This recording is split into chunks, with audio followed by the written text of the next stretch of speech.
உங்க விஜய் நான் வரேன்.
எல்லாருக்கும் வணக்கம்.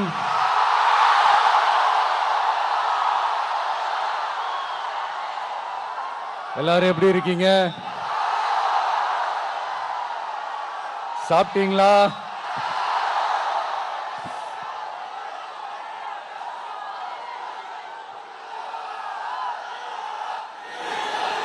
அண்ணா அவர்களுக்கு ஒரு வணக்கம், பெரியார் அவர்களுக்கு ஒரு வணக்கம். இப்ப நான் எந்த மண்ணில் நின்னுட்டு இருக்கிறேன் தெரியுமா? ஆண்டவர் அன்போட நெல்லுக்கடை மாரியம்மன் அன்னை வேளாங்கண்ணி ஆசியோட கடல் தாய் மடியில் இருக்கிற என் மனசுக்கு ரொம்ப நெருக்கமான நாகப்பட்டினம் மண்ணில் இருந்து நின்று பேசிட்டு இருக்கிறேன். என் நெஞ்சில் குடியிருக்கும்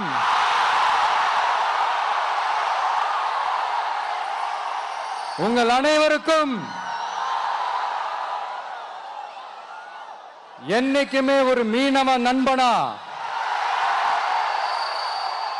இருக்கிற இந்த விஜயோட அன்பு வணக்கங்கள். இந்த கப்பல் இருந்து வந்து இறங்குற இந்த பொருட்களை எல்லாம் விற்கிறதுக்காக அந்த காலத்துல அந்தி கடையெல்லாம் நாகப்பட்டினத்தில் இருக்கும்னு கேள்விப்பட்டிருக்கிறேன். மீன் பிடிக்கிற தொழில், மற்ற தொழில்கள், இந்த விவசாயம், எந்த பக்கம் திரும்பினாலும் எப்படி பார்த்தாலும் உழைக்கிற மக்கள் இருக்கிற ஊர் தான் நம்ம நாகப்பட்டினம் ஊர். மத வேறுபாடே இல்லாத அனைவருக்கும் பிடித்து போன மத சார்பின்மைக்கு எடுத்துக்காட்டாக வாழ்ற உங்கள் அனைவருக்கும் மீண்டும் என்னுடைய சிரம் தாழ்ந்த ஸ்பெஷல் வணக்கங்கள். இந்த தமிழ்நாட்டில் இந்த மீன் ஏற்றுமதியில் 2வது இடத்துல இருக்கிறது நம்ம நாகப்பட்டினம் ஹார்பர் தான்.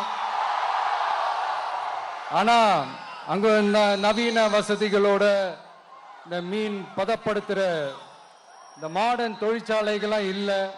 அது மட்டும் இல்ல, இந்த அடிப்படை வசதிகள் கொண்ட இந்த வீடுகள்லாம் இல்லாம ரொம்ப அதிகமா இந்த குடிசை பகுதிகள் இருக்கிற ஊரும் நம்ம நாகப்பட்டினம் ஊரு தான்.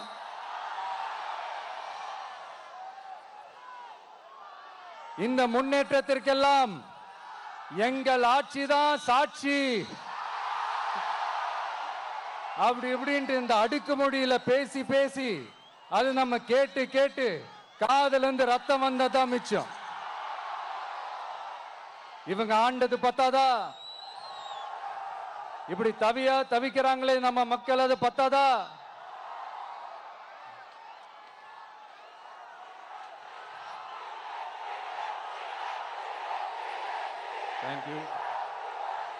தேங்க்யூ. இந்த இலங்கை கடற்படையால நம்ம மீனவர்கள் தாக்கப்படுறதையும் அதுக்கான காரணத்தை பத்தியும் அதுக்கான தீர்வை பத்தியும் நான் மதுரை மாநாட்டிலே நான் பேசியிருந்தேன். அது ஒரு தப்பா? மீனவர்களுக்காக குரல் கொடுக்கறதும் அவங்களோட நிக்கிறதும் நம்மளுடைய கடமை, நம்மளுடைய உரிமை. நான் என்ன இன்னைக்கு நேத்தாங்க அவங்களுக்காக குரல் கொடுக்கிறேன். இதே நாகப்பட்டினத்துல 14 வருஷத்துக்கு முன்னாடி 2011 February 22 இதே நம்ம மீனவர்கள் தாக்கப்பட்டதை கண்டிச்சு ஒரு பொதுக்கூட்டம் ஒண்ணு நடத்தணும் இல்லையா? இந்த விஜய் களத்துக்கு வர்றது ஒண்ணு புதுசு இல்ல கண்ணா.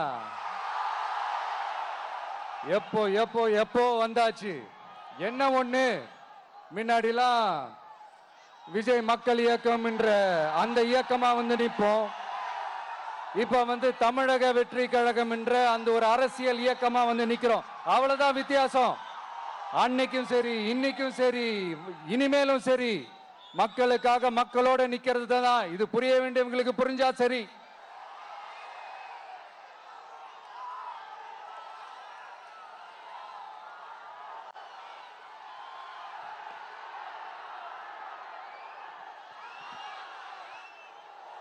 மீனவர்களுக்காக குரல் கொடுக்கிற இதே சமயத்துல நம்ம தொப்புள் கொடி உறவுகளான ஈழத் தமிழர்கள், அவங்க இலங்கையில் இருந்தாலும் உலகத்துல எந்த மூலையில இருந்தாலும்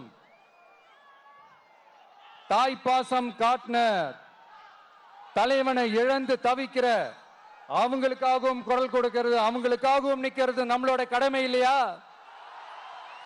மீனவர்களோட உயிர் எந்த அளவுக்கு முக்கியமோ அந்த அளவுக்கு ஈழத் தமிழர்களோட அவங்களுடைய கனவுகளும் அவங்களுடைய வாழ்க்கையும் நமக்கு ரொம்ப ரொம்ப முக்கியம். நம்ம மீனவர்கள் படுற இந்த கஷ்டத்தை எல்லாம் பார்த்து ஒரு பெருசா ஒரு கடிதம் ஒண்ணு எழுதிட்டு அதுக்கப்புறம் கப்சிப்னு சைலண்டா போறதுக்கு நாம ஒண்ணு இந்த கபட நாடக திமுக அரசும் கிடையாது. மத்த மீனவர்கள்னா இந்திய மீனவர்கள், நம்ம மீனவர்கள்னா தமிழக மீனவர்கள். இப்படி பிரிச்சு பார்த்து பேசுறதுக்கு நாம ஒண்ணு பாசிச பாஜக அரசும் கிடையாது. நிரந்தரமான தீர்வு, நிரந்தரமான ஒரு இந்த ப்ராப்ளத்தை சால்வ் பண்றதுதான் நம்மளுடைய ஒரு முக்கியமான ஒரு அஜெண்டாவே. சரி, இப்ப நம்ம நாகப்பட்டினம் ஏரியாவுக்கு வருவோம்.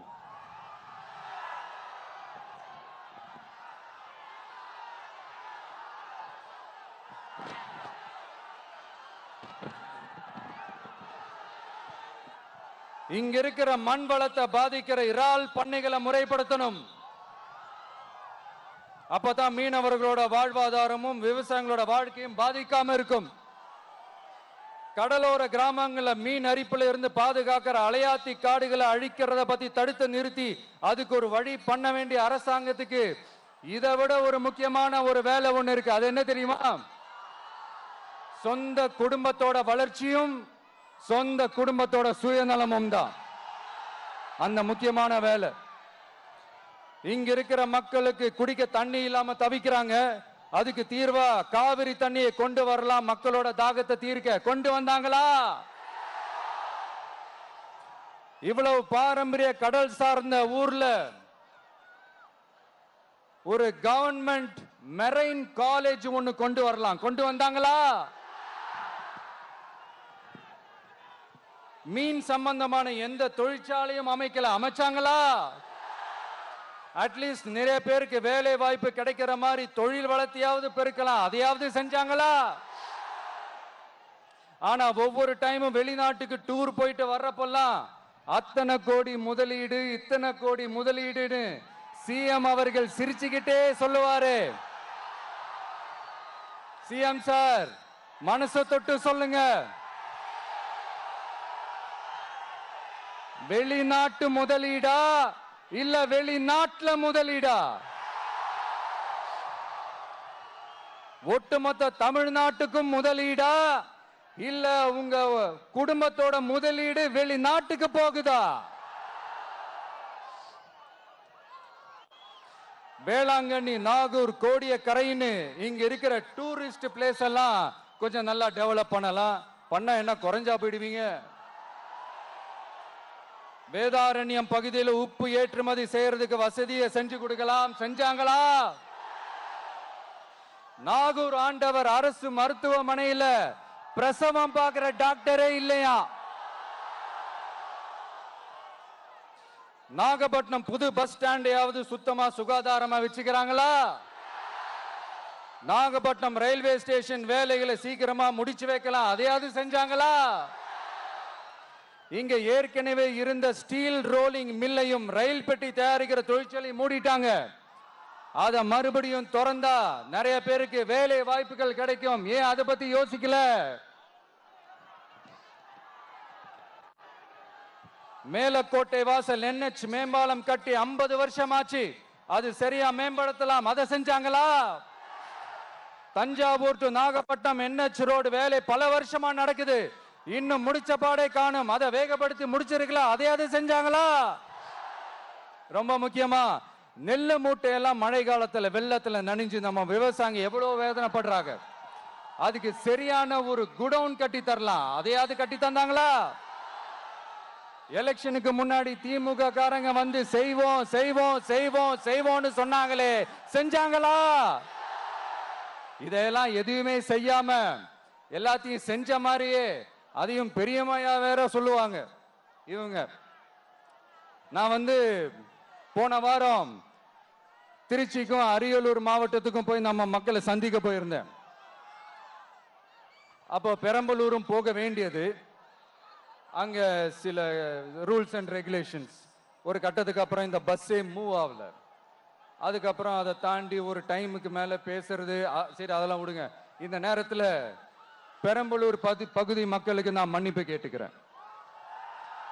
சீக்கிரமாவே உங்களை தேடி நான் வருவேன் ஃபார் ஷுவர். நம்ம வந்து இந்த டூர் பிளான் இந்த ஷெட்யூல் போட்டதுக்கு அப்புறம் அது என்னப்பா சனிக்கிழமை சனிக்கிழமை சனிக்கிழமை அப்படின்னு ஒன்று ஸ்டார்ட் ஆச்சு. அது ஒன்றும் இல்லை, உங்க எல்லாரையும் வந்து பார்க்கும்போது உங்களுக்கு எந்த விதமான டிஸ்டர்பன்ஸும் இருந்துடக்கூடாது. முக்கியமா உங்களுடைய வேலைகளுக்கு எந்த விதமான டிஸ்டர்பன்ஸும் இருந்துடக்கூடாது அப்படின்ற ஒரே காரணத்துக்காக தான் இப்படி வீக்கெண்டா பார்த்து இப்படி இந்த பிளானை ஷெட்யூல் பண்ணோம். லீவு நாட்கள்ல ஓய்வு நாட்கள்ல வரணும்ன்றதான் அந்த எண்ணமே. அது மட்டும் இல்ல, அரசியல்ல சில பேருக்கு நம்ம ஓய்வும் கொடுக்கணும் இல்லையா? அதனாலதான் இந்த ஓய்வு நாட்களா பார்த்து இப்படி செலக்ட் பண்ணோம். சரி, இப்போ நம்ம மக்களை சந்திக்கிறதுக்கு, நம்ம சொந்தங்களை சந்திக்கிறதுக்கு எத்தனை கட்டுப்பாடுங்க. அந்த இடத்துல பர்மிஷன் இல்ல, இந்த இடத்துல பர்மிஷன் இல்ல. ஆனா அதுக்கான காரணங்கள்லாம் நீங்க கேட்டீங்கன்னா சொத்தையான காரணமா இருக்கும். அங்க பேசக்கூடாது, இங்க பேசக்கூடாது, 5 நிமிஷம் தான் பேசணும், 10 நிமிஷம் தான் பேசணும். நான் பேசுறதே 3 நிமிஷம் தான். அதுலயும் அது பேசக்கூடாது, இதை பேசக்கூடாதுன்னு சொன்னா அப்புறம் தான் எதை தான் பேசுறது. அரியலூர்ல போனப்போ நான் கரெக்டா அந்த ஊருக்கு போறதுக்கு முன்னாடி ஒரு அந்த ஏரியாலேயே அந்த பவர் கட்டு. அப்புறம் நான் திருச்சிக்கு போய் நான் பேச ஆரம்பிச்சதுக்கு அப்புறம் அந்த ஸ்பீக்கருக்கு போற அந்த வயரு கட்டு. இல்ல நான் தெரியாம தான் கேட்கிறேன் சிஎம் சார். ஃபார் எக்ஸாம்பிள், இப்போ ஒரு RSS தலைவர் இங்க வராருன்னு வச்சுக்கோங்க, இல்ல நம்ம பிரதமர் மோடிஜி அவர்களோ இல்ல உள்துறை அமைச்சரோ இங்க வராருன்னு வச்சுக்கோங்க. இந்த மாதிரி கண்டிஷன்ஸ்லாம் போடுவீங்க, இந்த மாதிரி பவர் கட் பண்ணுவீங்க, இந்த மாதிரி வயர் கட் பண்ணுவீங்க. கொஞ்சம் கட் பண்ணி தான் பாருங்களேன். முடியாதுல, பேஸ்மெண்ட் அதிரும்ல. நீங்க தான் மறைமுக உறவுக்காரர்களாச்சே. இதாவது பரவாயில்லைங்க. இதை தாண்டி ஒரு ரூல் ஒண்ணு போட்டாங்க, பஸ்ஸுக்குள்ளேயே இருக்கணுமா, பஸ்ஸை விட்டு வெளியில வரக்கூடாதான், கையை இவ்வளவுதான் தூக்கணுமா, இப்படியே வரணுமா, மக்களை பார்த்து சிரிக்காத, மக்களை பார்த்து கையசைக்காத, இப்படியெல்லாம். ஐயோ ஐயோ ஐயோ, நானும் என்னவோ ஏதோ நினைச்சேங்க. செம்ம காமெடியா இருக்குங்க. I am just enjoying like anything. நேரடியாவே கேட்கிறேன், சிஎம் சார் மிரட்டி பாக்குறீங்களா? அதுக்கு இந்த விஜய் ஆள் இல்ல சார், அதுக்கு நாம ஆள் இல்ல சார். என்ன செஞ்சிருவீங்க? மேக்சிமம் கொள்கைய சும்மா பேருக்கு மட்டும் வச்சுக்கிட்டு குடும்பத்தை வச்சு கொள்ளையடிக்கிற உங்களுக்கே இவ்வளவு இருந்தா, சொந்தமா உழைச்சி சம்பாதிச்ச எனக்கு எவ்வளவு இருக்கும்?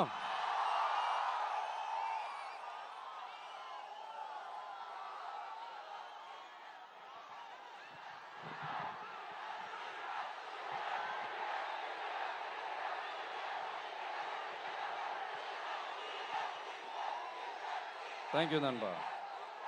என்ன நாங்க பெருசா கேட்டுவிட்டோம்? மக்கள் நிம்மதியா ஃப்ரீயா நின்று பார்க்கறதுக்கு ஒரு இடம், அதை நாங்க தேர்வு செஞ்சு அதுக்கு பர்மிஷன் கேட்கிறோம். ஆனா நீங்க என்ன பண்றீங்க? அந்த இடத்தையெல்லாம் விட்டுட்டு நெருக்கடியோட, மக்கள் நெருக்கடியோட எங்கெல்லாம் நிப்பாங்களோ அந்த இடமா பார்த்து செலக்ட் பண்ணி தரீங்க. உங்க எண்ணம் தான் என்ன சார்? நான் அவங்கள பார்க்க கூடாது, அவங்களோட பேசக்கூடாது, அவங்க குறைகளை கேட்க கூடாது, அவங்களுக்காக குரல் கொடுக்க கூடாது, என்னதான் சார் உங்க எண்ணம்? சரிங்க சார், ஒரு அரசியல் தலைவன் அப்படின்றதெல்லாம் மறந்துருங்க. ஒரு சாதாரண ஒரு தமிழ்நாட்டு மண்ணோட ஒரு மகனா, ஒரு நம்ம தமிழ் மக்களோட ஒரு சொந்தக்காரனா, என் மக்களை, என் குடும்பத்தை, என் சொந்தங்களை நான் பார்க்க போனா என்ன பண்ணுவீங்க?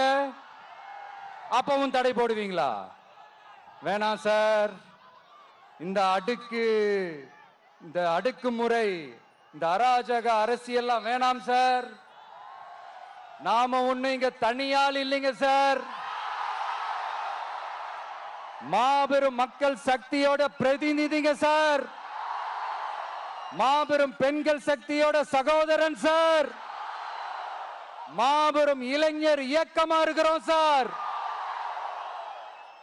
மறுபடியும் சொல்றேன், 2026 ரெண்டு பேருக்கு நடுவுல தான் போட்டியே. ஒண்ணு இன்னொன்னு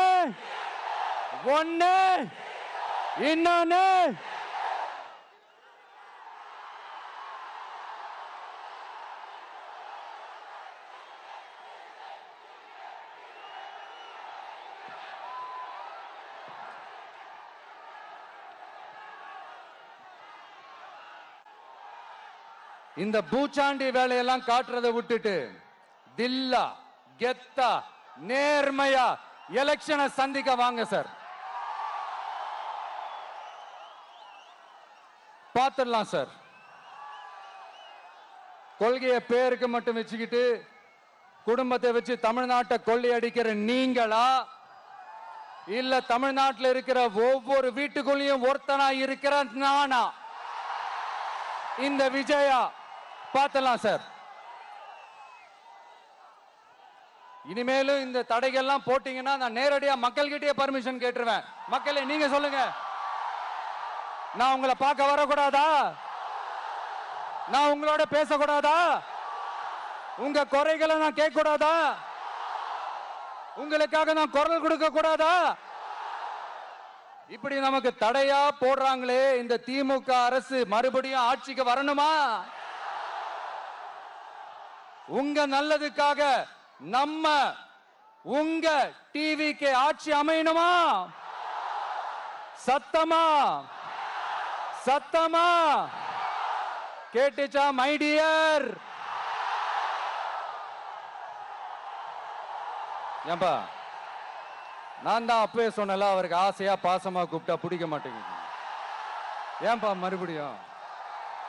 கேட்டுச்சா சிஎம் சார்?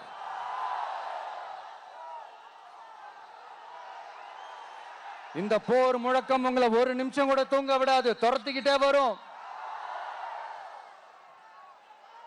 கான்பிடண்டா இருங்க, நல்லதே நடக்கும், வெற்றி நிச்சயம். மீண்டும் சந்திக்கும் வரை நன்றி, வணக்கம்.